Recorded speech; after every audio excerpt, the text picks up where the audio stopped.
Everyone, my self ઋતુ શુક્લા। આજનો topic છે અંડપિંડ, જેને આપણે ઇંગ્લિશમાં ઓવરી કહીએ છીએ। તેનું સ્થાન ઉદર ગુહામાં છે। તે એક જોડ આવેલું હોય છે।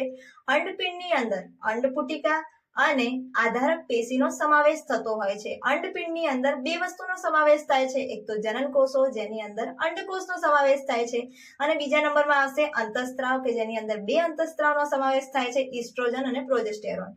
ઇસ્ટ્રોજન જે છે તે મુખ્યત્વે અંડપુટિકામાંથી બને છે અને ઓછી માત્રામાં જે હોય છે તે કોર્પસ લ્યુટિયમમાંથી બનતું હોય છે, જ્યારે પ્રોજેસ્ટેરોન જે છે તે ફક્ત કોર્પસ લ્યુટિયમમાંથી બનતું હોય છે।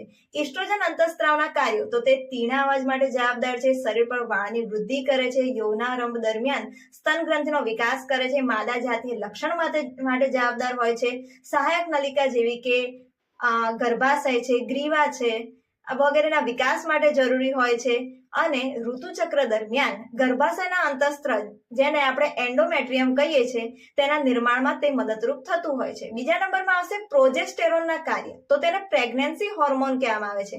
તે ગર્ભધારણ દરમિયાન સ્તન ગ્રંથિનો વિકાસ કરે છે, તે ઋતુચક્ર દરમિયાન ગર્ભાશયના અંતઃસ્ત્રાવ જેને આપણે એન્ડોમેટ્રિયમ કહીએ છીએ તેની જાળવણી કરવાનું કાર્ય કરતું હોય છે।